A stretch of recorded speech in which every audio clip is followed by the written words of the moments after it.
रात का समय था। पिंकी लोमड़ी और चिंकू बंदर सोफे पर बैठे टीवी देख रहे थे। वहीं उनके पापा टिंकू सियार अपने लैपटॉप पर अपने ऑफिस का काम कर रहे थे। वहीं पिंकू और चिंकू की मम्मी चंपा नीलगाय रसोई में सबका खाना खाने के बाद बर्तन धुल रही थी और बाकी बचा खाना फ्रिज में रख रही थी। काम होने के बाद वो हॉल में आती है और सबसे कहती है, अरे बच्चों, तुम अभी तक सोए नहीं? चलो चलो अपने कमरे में जाओ और जल्दी से सो जाओ, सुबह स्कूल भी तो जाना है ना। चलो। मम्मी, फिल्म बस खत्म होने ही वाली है, देखने दो ना।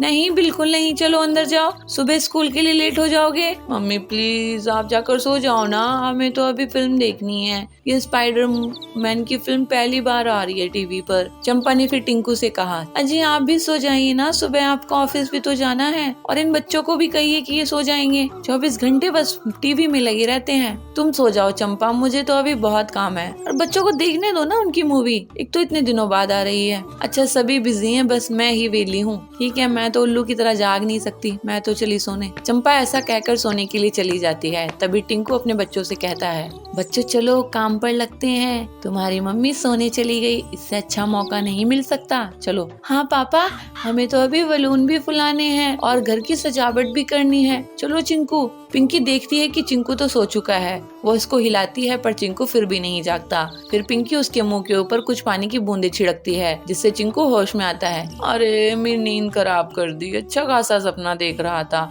स्पाइडरमैन से भी मेरी मुलाकात होने वाली थी। सपना बाद में देखना चिंकू, पहले चलकर बलून फुलाते हैं और घर की सजावट करते हैं। तू भूल गया, मम्मी का जन्मदिन है। लो बच्चों, मैं बलून ले आया, चलो। सभी मिलकर बलून फुलाते हैं और फिर कमरे की सजावट करते हैं। तभी पिंकी कहती है, पापा वो डिलीवरी वाला आता ही होगा, अगर उसने घंटी बजा दी तो मम्मी जाग जाएगी और हमारा सारा सरप्राइज खराब हो जाएगा। चलो पहले केक ही ले लेते हैं। टिंकू अपने पर्स से पैसे निकालकर घर का दरवाजा जैसे ही खोलता है तो वो देखता है कि सामने डिलीवरी बॉय खड़ा हुआ है। अरे आपको कैसे पता चला कि मैं आ गया हूँ? मैं बस अभी घंटी बजाने ही वाला था। इसलिए तो कि तुम घंटी ना बजा सको, हमने ये दरवाजा खोल दिया। लो ये रहे तुम्हारे पैसे। डिलीवरी बॉय टिंकू को केक देकर और अपने पैसे लेकर वहाँ से चला जाता है। पिंकी, ये केक फ्रिज में रख दो और चिंकू चलो अपना अधूरा छूटा काम पूरा करते हैं। सभी मिलकर कमरे की सजावट करते हैं। तभी पिंकी कहती है, पापा 12 बजने में 1 मिनट है, जल्दी चलो, मम्मी को उठा देते हैं। हाँ चलो।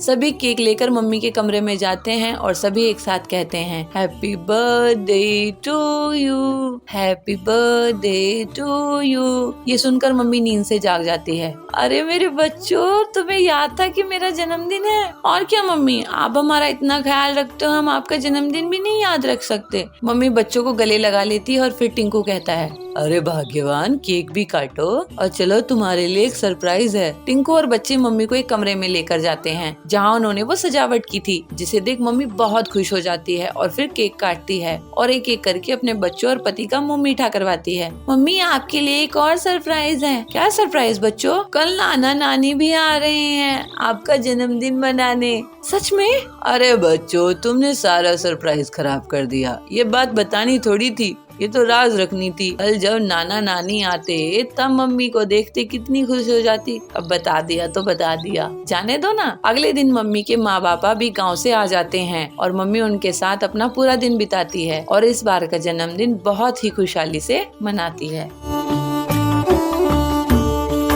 एक नगर में रिंकू खरगोश और भल्लू भालू रहते थे। दोनों में बहुत अच्छी दोस्ती थी। रिंकू को जंगल में जाने का काम पड़ता था। वहाँ पर एक चालाक और बदमाश पिग्गी रहता था। वो खरगोशों को लेकर शेरा को बेच देता था। पिग्गी जंगल में मिलने वाले खरगोशों को रास्ता भटका देता था और फिर उन्हें पकड़ लेता था। ऐसे ही एक दिन भल्लू और रिंकू जंगल में गए। भल्लू एक पेड़ के नीचे बैठ गया और रिंकू आगे चला गया। पिग्गी उसको छुप कर देखता है। वाह, ये तो बहुत ही अच्छा शिकार है। और पिग्गी रिंकू के पास जाता है। अरे खरगोश भाई, कहाँ घूम रहे हो? मैं तो किसी काम से आया हूँ, आप कौन है? मुझे लगता है आप रास्ता भटक गए हैं। मैं यहाँ पर सबकी मदद करता हूँ, खास कर खरगोशों की।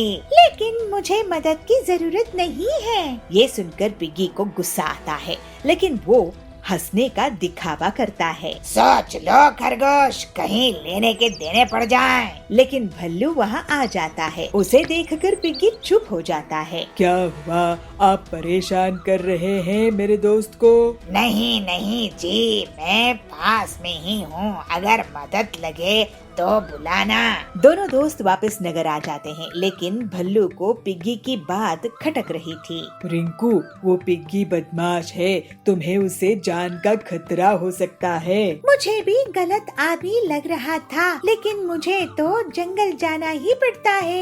इस बार तो तुम थे, अगली बार क्या होगा? मेरे पास एक आइडिया है। भल्लू रिंकू को एक अलार्म घंटी देता है। रिंकू उस अलार्म घंटी को अपने गले में पहन लेता है और थोड़े दिनों बाद वो फिर से जंगल जाता है और थोड़ी ही दूर में उसे पिग्गी मिलता है। आज मैं तुम्हें नहीं छोड़ूंगा। आज तो तुम्हारा बड़ा भालू दोस्त भी नहीं है जो तुम्हें बचा पाए। किसने कहा कि मेरा दोस्त मेरे पास नहीं है? पिग्गी रिंकू को पकड़ने के लिए आगे बढ़ता है। रिंकू अलार्म घंटी का बटन दबा देता है। भल्लू के पास अलार्म घंटी की तेज आवाज पहुंचती है। फिर भल्लू तुरंत ही रिंकू के पास पहुंच जाता है। पिग्गी भल्लू को देखकर डर जाता है और भल्लू गुस्से में पिग्गी की पिटाई कर देता है। भल्लू और रिंकू की सूझबूझ से अब पिग्गी पकड़ा जाता है और जंगल के रास्ते जाने वाली सभी जानवर सुरक्षित महसूस करते हैं।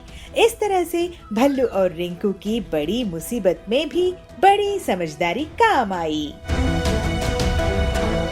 कोंडागांव के जंगल में बबलू अपनी पत्नी पीलू के साथ रहता था। बबलू बहुत ही नेक दिल, ईमानदार था, लेकिन वो जो भी काम करता था लोग उसका फायदा उठाकर उसे नुकसान पहुंचाते थे। बबलू एक बार किराना दुकान खोला तो गांव के लोग उसे उधार में चीजें खरीद लेते हैं और फिर उसको कभी भी पैसा वापस नहीं करते हैं। इस वजह से उसे दुकान बंद करनी पड़ गई। फिर बबलू ट्रैवल का बिजनेस शुरू किया, लेकिन गाँव वाले उसे लिफ्ट मांगते थे और मुफ्त में ही जगह जगह ट्रैवल कर लेते थे। अपने सीधेपन के कारण वो किसी से पैसे भी नहीं मांगता था। लोग उसकी बस में बारात लेकर भी जाने लगे। इस तरह से उसका ट्रैवल का काम भी ठप पड़ गया। ऐसे ही एक दिन बबलू परेशान बैठा था। तब पीलू उसके पास आके बोली, क्या हुआ जी, आप इस तरह से परेशान क्यों हैं? तुम तो जानती ही हो पीलू, मैं जो भी काम शुरू करता हूँ उसमें मेरा आज तक नुकसान ही होता आया है। मुझे तो यही समझ में नहीं आता कि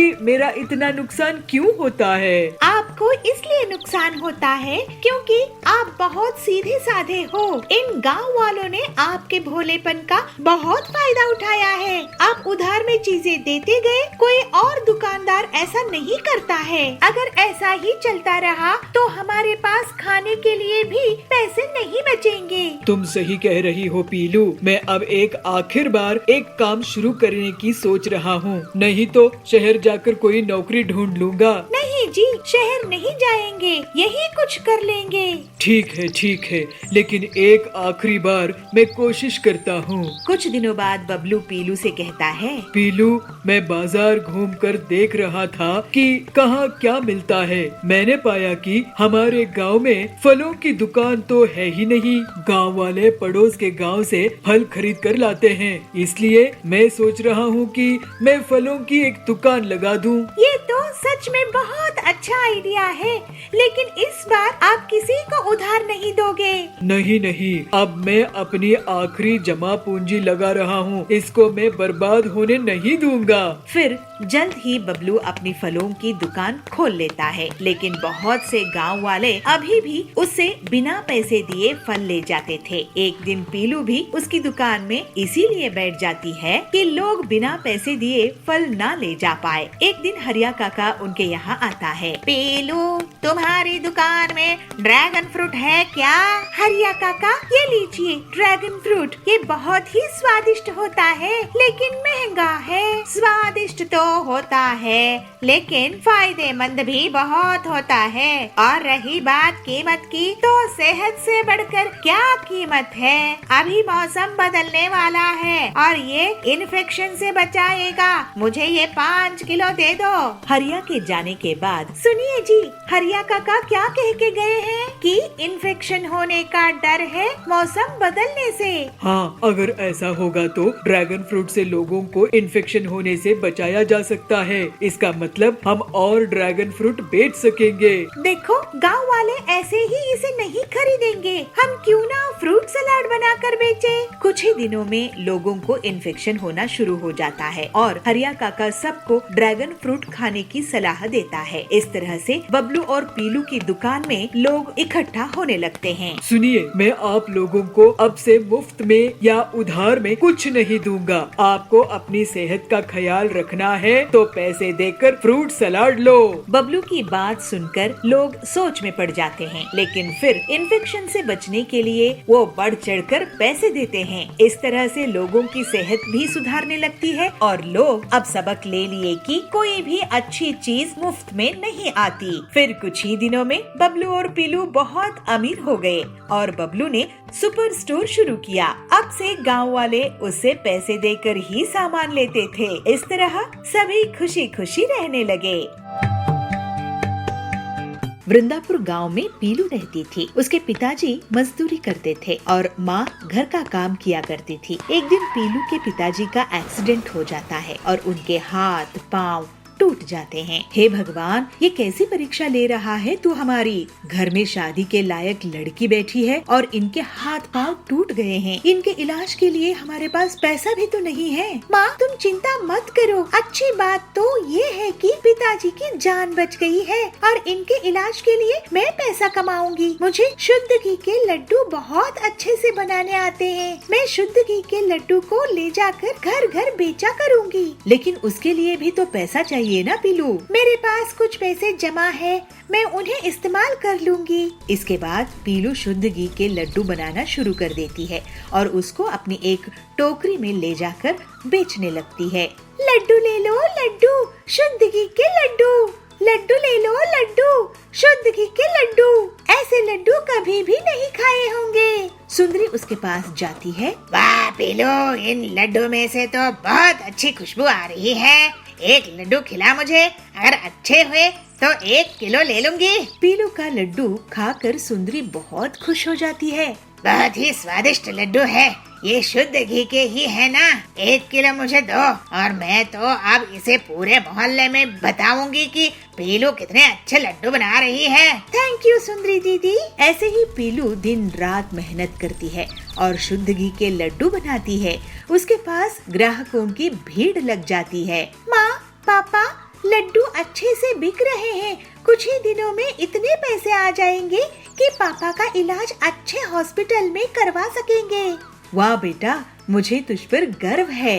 ये देखकर कालू कौवा बहुत जलने लगता है क्योंकि उसके महंगी मिठाई की दुकान में अब कोई नहीं जा रहा था। इस पीलू के लड्डू को खराब करना ही होगा। मैं मिलावटी मिठाइयाँ बेच कर इतनी बड़ी दुकान बनाया हूँ। इस कल की पिद्दी के कारण इसको बंद तो नहीं कर सकता हूँ ना। इसको मजा चखा कर रहूँगा। अगले दिन पीलू कालू की दुकान से सामने से गुजर रही थी। तभी वहाँ पर जाबाज आ जाता है। पीलू, हमने तुम्हारे शुद्ध घी की लड्डू की बहुत तारीफ सुनी है। 2 दिन बाद मेरी बेटी की सगाई है, मुझे 500 लड्डू चाहिए। जाबाज जी, ये तो बहुत खुशी की बात है। मैं आपको 500 लड्डू बनाकर दे दूंगी। लेकिन एक बात सुन लो पीलू, अगर तुम ऑर्डर नहीं पूरा कर पाई तो तुम्हारी खैर नहीं। इस पीलू के लड्डुओं को खराब करना ही होगा। जाबाज जी, आप मुझसे लड्डू लिए करते थे, अब क्यों नहीं ले रहे हैं?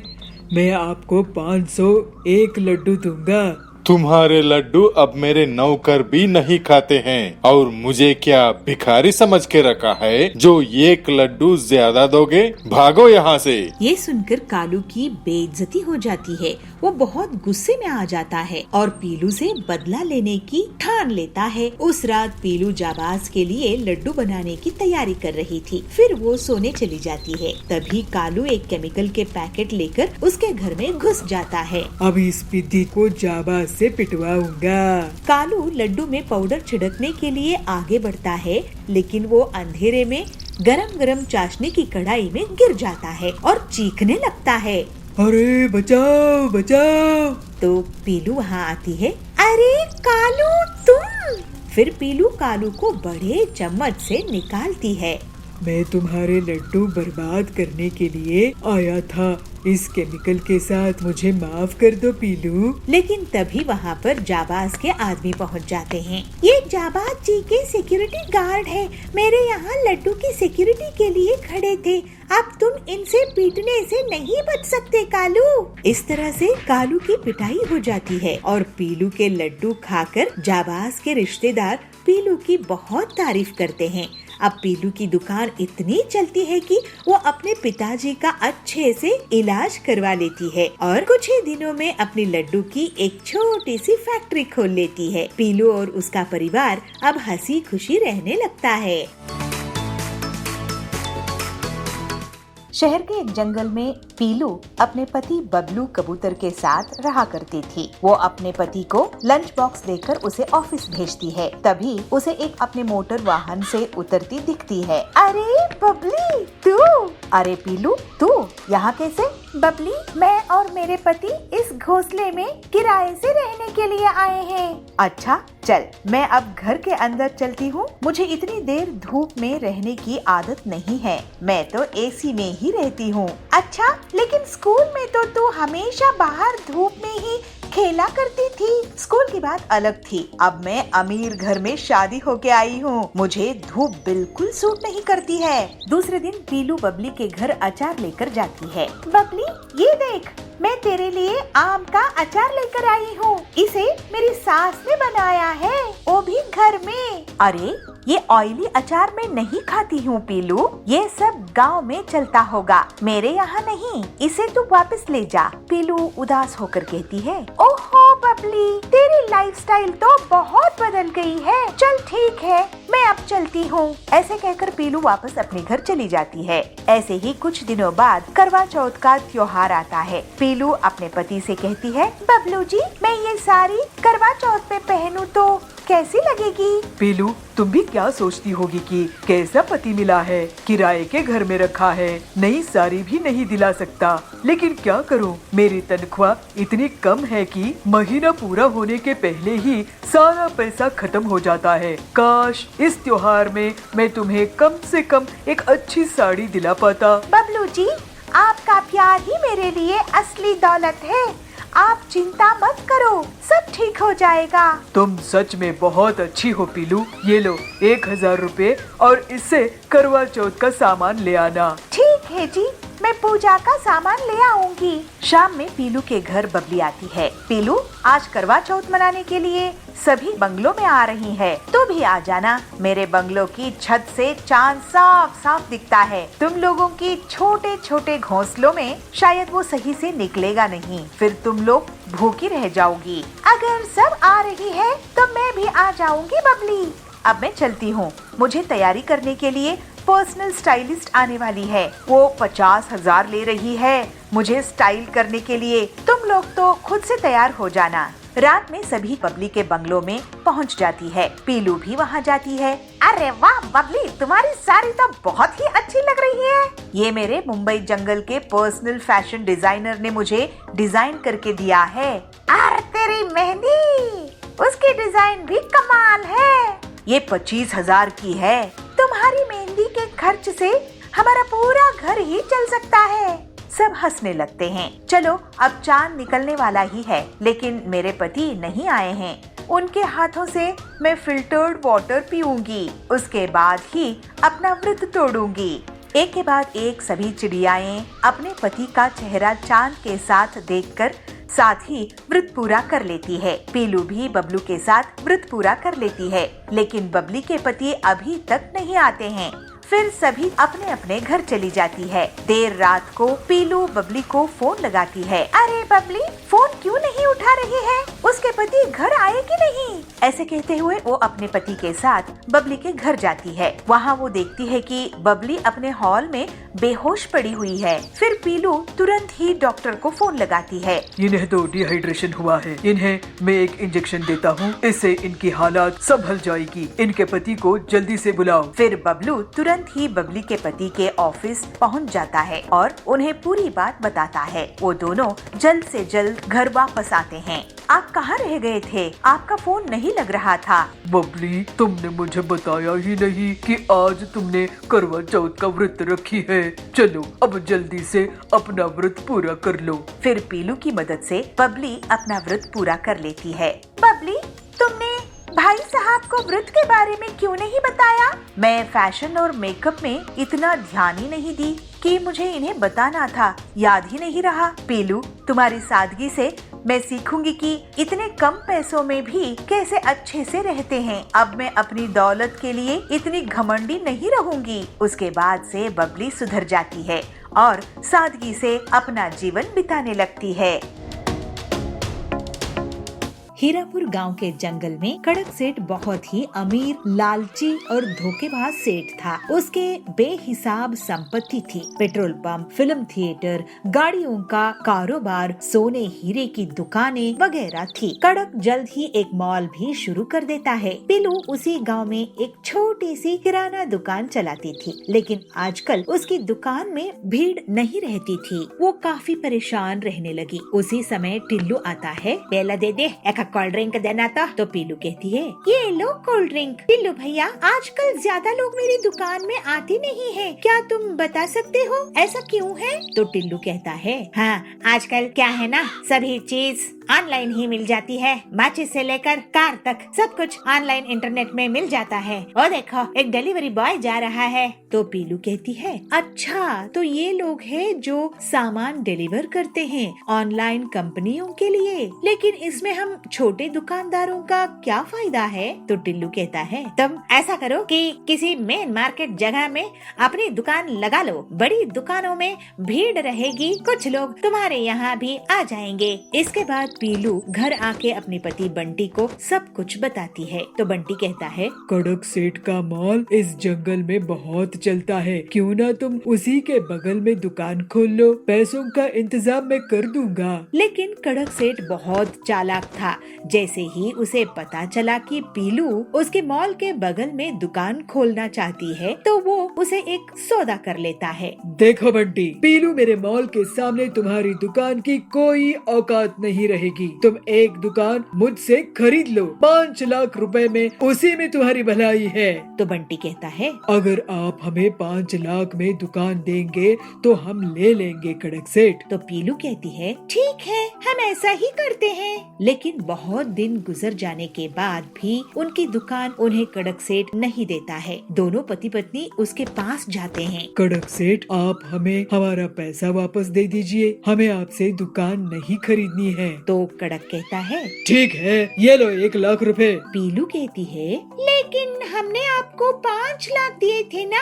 तो कड़क कहता है, तो मैंने कहा है क्या बुकिंग कैंसिल कराने के लिए? अब बुकिंग करोगे तो 10 लाख लूंगा। चलो भागो यहाँ से, नहीं तो ये भी नहीं दूंगा। दोनों पति पत्नी दुखी मन से घर आते हैं। तो पीलू कहती है, अब हम क्या करेंगे जी, हमारी पूरी संपत्ति खर्च हो गई है। बंटी कहता है, मुझे सोचने दो, कोई न कोई रास्ता तो निकलना होगा। फिर बंटी अपने दोस्त हरिया के पास जाता है। वो एक ऑटो मैकेनिक था। उसके पास एक पुरानी गाड़ी थी। बंटी अपने दोस्त से पूरी बात कहता है और हरिया उसे उस गाड़ी का उपयोग बताकर एक आइडिया देता है। बंटी बहुत खुश हो जाता है। वो घर आकर पीलू को अपना प्लान बताता है। तो पीलू कहती है, ये तो वाकई बहुत अच्छा प्लान है। अगले दिन बंटी गाड़ी में पूरी किराना दुकान सजाकर निकलता है। लोग बड़ी हैरानी के साथ उसे देखते हैं। तभी जाबाज कहता है, अरे, ऐसे सुपर मार्केट तो मैंने पहले कभी नहीं देखा।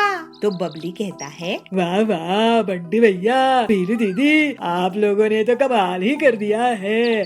अब से मैं आपके इस गाड़ी सुपर बाजार से ही सामान खरीदूंगा। तो बंटी कहता है, ये गाड़ी सुपर बाजार पूरे जंगल वालों के लिए सबसे सस्ती दुकान है। मॉल भूल आओ, वहाँ का महंगा सामान भूल जाओ। यहाँ गाड़ी सुपर बाजार से किफायती कीमत में सामान खरीदो। हमारी गाड़ी बाजार आपके पास एक फोन कॉल में खुद ही चल कर आएगी, आपको ऑनलाइन ऑर्डर करने की परेशानी से बचाएगी और मॉल जाने की तकलीफ से भी आपको छुट्टी मिलेगी। इस तरह से बंटी और पीलू अपना गाड़ी सुपर बाजार चलाने लगते हैं और जंगल के पक्षी उनको बुला बुला कर उन्हीं के यहाँ सामान खरीदने लगते हैं। जल्द ही कड़क का महंगा मॉल बुरी तरह से नुकसान में चला जाता है और जो उसने बैंक लोन लिया था वो नहीं चुका पाता है। इस वजह से उसे जेल हो जाती है। फिर पीलू और बबलू हंसी खुशी अपना जीवन बिताने लगते हैं। हाथियापुर गांव में बबलू अपनी पत्नी पीलू चिड़िया के साथ रहता था। बबलू बहुत ही मेहनती किसान था। वो साल भर मेहनत करके नींबू किसानी करता था। अपनी फसल बेचकर अपना घर चलाता था। पीलू और बबलू देवी के बहुत बड़े भक्त थे। वो हर काम देवी का आशीर्वाद लेकर ही किया करते थे। पीलू, इस बार मैं खास पहाड़ी नींबू की फसल बोया हुआ हूँ और बहुत अच्छे से खाद और पानी की सिंचाई का भी काम किया है और खास ख्याल रखा हूँ। तुम देखना, इस बार देवी माँ की कृपा से बहुत बढ़िया नींबू की फसल होगी। हमारे सारे दुख तकलीफ हमेशा के लिए मिट जाएंगे। देवी जी करे ऐसा ही हो, नहीं तो अगर पिछली बार की तरह हमारी फसल बर्बाद हो गई तो हम जीने लायक ही नहीं बचेंगे। हमारे ऊपर वैसे ही कड़क सेठ का बहुत कर्ज है। पीलू के घर के पास ही सुंदरी रहती थी। वो पीलू की गरीबी का मजाक उड़ाया करती थी। पीलू बहन, बबलू भाई साहब, ये मैं क्या सुन रही हूँ? आप लोगों पर कड़क सेठ का कितना उधार है? ऐसा करो पीलू बहन, तुम मेरे घर आज से काम शुरू कर दो। आज कुछ मेहमान आने वाले हैं। तुम शाम में आके खाना पका देना, घर की साफ सफाई कर देना। इसी बहाने तुम्हें थोड़े पैसे खाने पीने के लिए मिल जाएंगे। पीलू को सुंदरी की बातें बहुत खराब लगती थी। वो हर बार उनकी गरीबी का मजाक उड़ाया करती थी। ऐसे ही एक दिन बबलू अपने खेत जाता है। वो देखता है कि उसकी नींबू की फसल बहुत बड़ी हो गई है, लेकिन जब वो एक पौधे को निकाल कर देखता है तो पता चलता है कि उसमें नींबू नहीं उगे हैं। इसी तरह से सारे पौधे चेक करता है, लेकिन किसी में भी नींबू नहीं उगे होते हैं। बबलू उदास होकर अपने खेत में बैठ जाता है। मेरे खेत में नींबू क्यों नहीं उगे हैं? ऐसे तो मैं बर्बाद हो जाऊंगा। मेरे खेत में फसल क्यों नहीं उग रहा है? ये बंजर जमीन भी तो नहीं है, लेकिन हर बार फसल बेकार हो जाता है। हे देवी माँ, ये कैसी परीक्षा ले रही हो हमारी? अब आप ही इस मुसीबत से बाहर निकालो, नहीं तो मेरा और पीलू का जीव आप ले लो। हम वैसे कर्ज के कारण नहीं जी पाएंगे। ऐसा सोचकर बबलू रोने लगता है, लेकिन जैसे ही उसके आंसू उसकी फसल में गिर जाती है तो अचानक से खेत में सोने के नींबू उग जाते हैं। नींबू की चमक झलकने लगती है तो बबलू उन्हें देखता है। हे देवी माँ, आपकी बहुत कृपा है। आपने मेरा और मेरी पत्नी का जीवन बचा लिया। आपका बहुत बहुत शुक्रिया। मेरे खेत में तो सोने के नींबू आ गए हैं। अब मेरा उधार चुक जाएगा और गरीबी दूर हो जाएगी। फिर बबलू एक बोरी में सोने के नींबू भर लेता है। बबलू एक सोने का नींबू बेचकर घर का राशन ले आता है और पूरा कर्ज भी चुका देता है। लेकिन वो सोने के नींबू वाली बात पीलू को नहीं बताता है। एक दिन सुंदरी उसके घर आती है। क्या हुआ? इस बार तुम लोग नींबू की फसल नहीं बेच रहे हो क्या? इस बार भी तुम्हारी फसल बर्बाद हो गई है? ऐसा है तो तुम लोग तो सड़क पर आ जाओगे। नहीं, इस बार फसल बहुत अच्छी हुई है देवी माँ की कृपा से सुंदरी बहन। नहीं नहीं पीलू, बबलू इस बार फसल बेचने के लिए बाजार गया ही नहीं। अब तुम ही सोचो तुम्हारा आगे क्या होगा। बबलू जब घर लौटता है तो पीलू उससे पूछती है, बबलू जी, पड़ोसन कह रही थी कि आप इस बार शहर के जंगल में नींबू बेचने के लिए नहीं गए थे?